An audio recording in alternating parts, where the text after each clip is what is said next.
Assalamualaikum warahmatullahi wabarakatuh. Apa kabar anak-anak sekalian kelas 5 Talha bin Ubaidillah? Semoga kalian selalu sehat dan tetap semangat ya untuk belajar di rumah. Nah, kali ini Ibu akan menjelaskan pelajaran SKI pada buku kalian di pelajaran kelima yang judulnya Akhir Hayat Nabi Muhammad Sallallahu Alaihi Wasallam. Baik, anak-anak, sekarang kalian buka buku kalian di halaman 58 hingga ke halaman 63. Di sini judulnya Rasulullah SAW menunaikan ibadah haji ke Baitullah.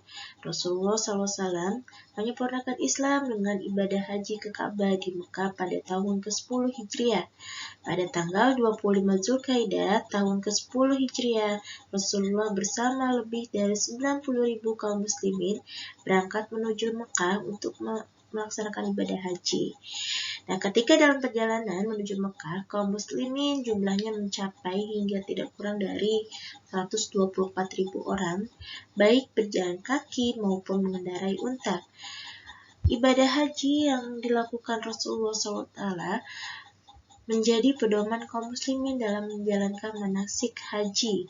Ibadah haji yang terakhir dilaksanakan Rasulullah SAW dinamakan Haji Wadah atau haji perpisahan. Nah, ada tata cara ibadah haji yang dilakukan Rasulullah ketika haji wada adalah pertama melaksanakan ihram ketika tiba di Zulhulaifah.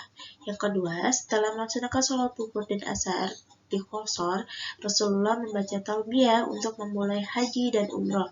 Yang ketiga, Rasulullah mengendarai untanya yang bernama Al-Qaswa sambil mengucapkan talbiyah terus-menerus hingga mendekati Mekah.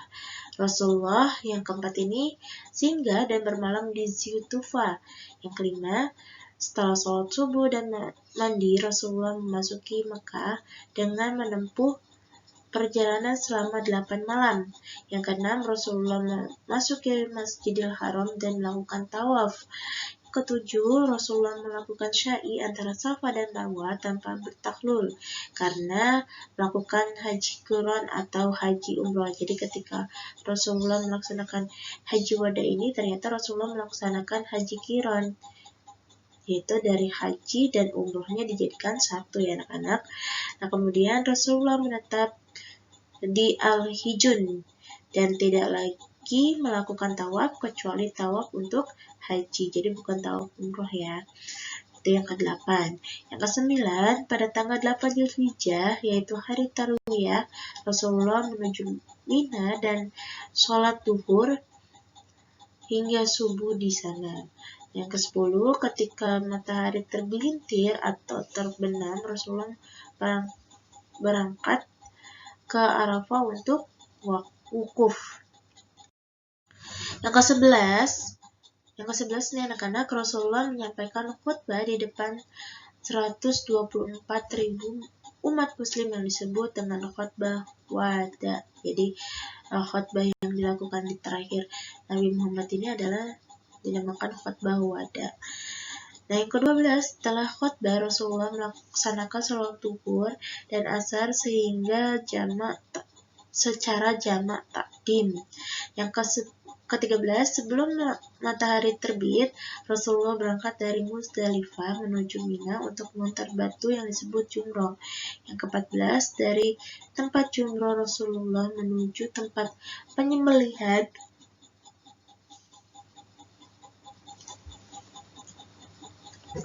kurban dengan menunggang Al-Qaswa untuk melanjutkan perjalanan menuju Mekah dan sholat zuhur di sana. Yang ke-15, pada hari Tasyrik, Rasulullah berada di Mina melaksanakan manasik lain, mengajarkan syariat, zikir kepada Allah SWT. Dan ke-16, pada tanggal 13 Zulhijjah, Rasulullah meninggalkan Mina dan kembali ke Makkah untuk tawaf wada. Yang ke-17, setelah melaksanakan seluruh manasik haji, Rasulullah beserta kaum muslimin kembali ke Madinah. Selanjutnya, kita akan memahami materi tentang khutbah Nabi Muhammad SAW dalam haji wada dan wahyu terakhir. Ketika tiba di Arafah menjelang waktu tuhur, Rasulullah minta disiapkan untanya yang bernama Al-Qaswa, dan dengan menunggang untanya menuju kaum muslimin yang berkumpul di lembah Arafah. Dari atas untanya, Rasulullah memberi nasihat kepada kaum muslimin yang merupakan khutbah yang terakhir yang dikenal dengan khutbah wada. Isi dari khutbah wada yaitu, "Wahai manusia, dengarlah apa yang akan kukatakan. Mungkin setelah tahun ini aku tidak akan bertemu lagi dengan kalian di tempat ini untuk selama-lamanya.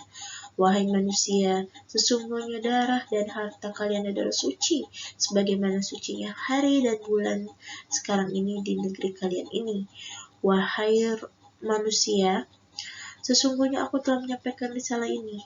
Aku tinggalkan 2 pusaka untuk kalian yang apabila kalian berpegang teguh kepadanya kalian tidak akan pernah tersesat, yaitu kitab Allah SWT dan sunnah Rasulnya. Wahai manusia, sembahlah Tuhanmu, dirikanlah sholat, bayarlah zakat, berpuasalah pada bulan Ramadan, pasti kalian akan selamat. Tunaikanlah ibadah haji dan taatlah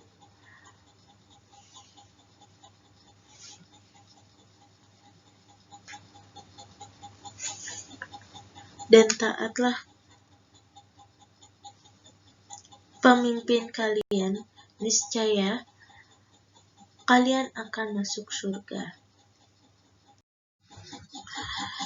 Dan pada bagian lain beliau juga berkata, "Wahai manusia, janganlah engkau berkata kasar terhadap wanita, janganlah kalian menuntut balas terhadap kekejaman zaman jahiliyah.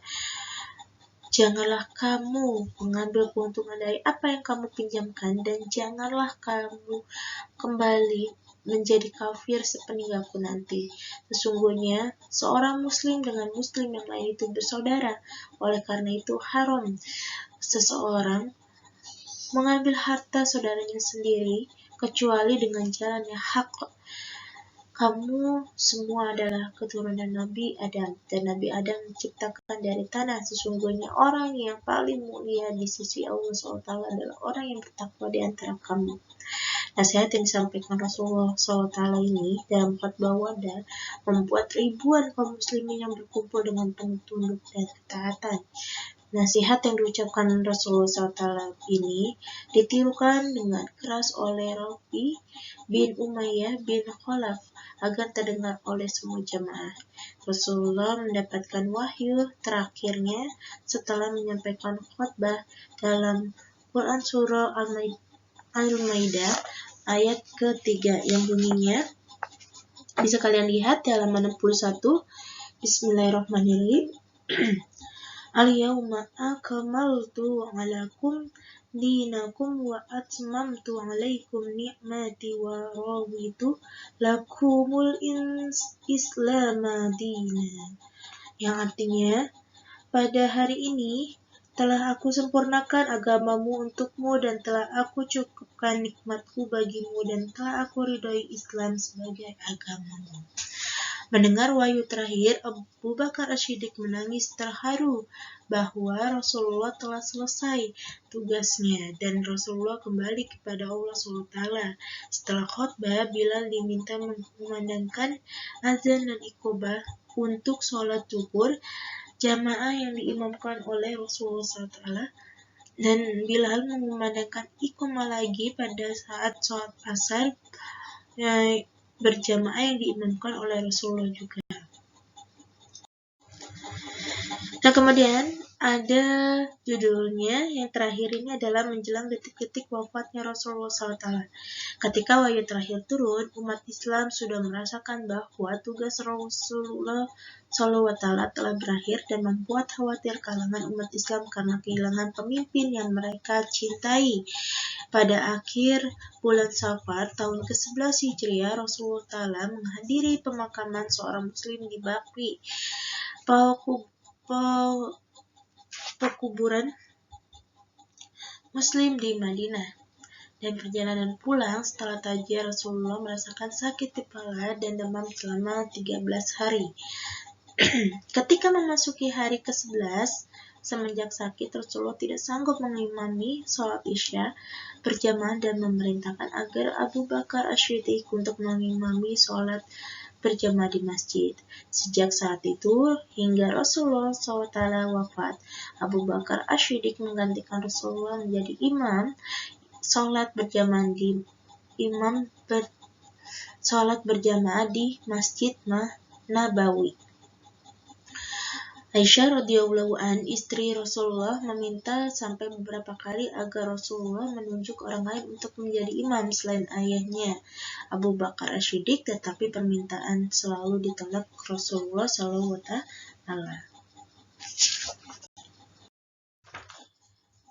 Baik, anak-anak, di sini ada tugas untuk kalian. Yang pertama, tanggal berapakah Rasulullah berangkat ke Makkah untuk melaksanakan ibadah haji? Yang kedua, disebut apakah ibadah haji terakhir Rasulullah? Yang ketiga, tuliskan surat Al-Maidah ayat ketiga beserta artinya. Yang keempat, siapa yang menangis ketika diturunkannya wahyu terakhir Rasulullah?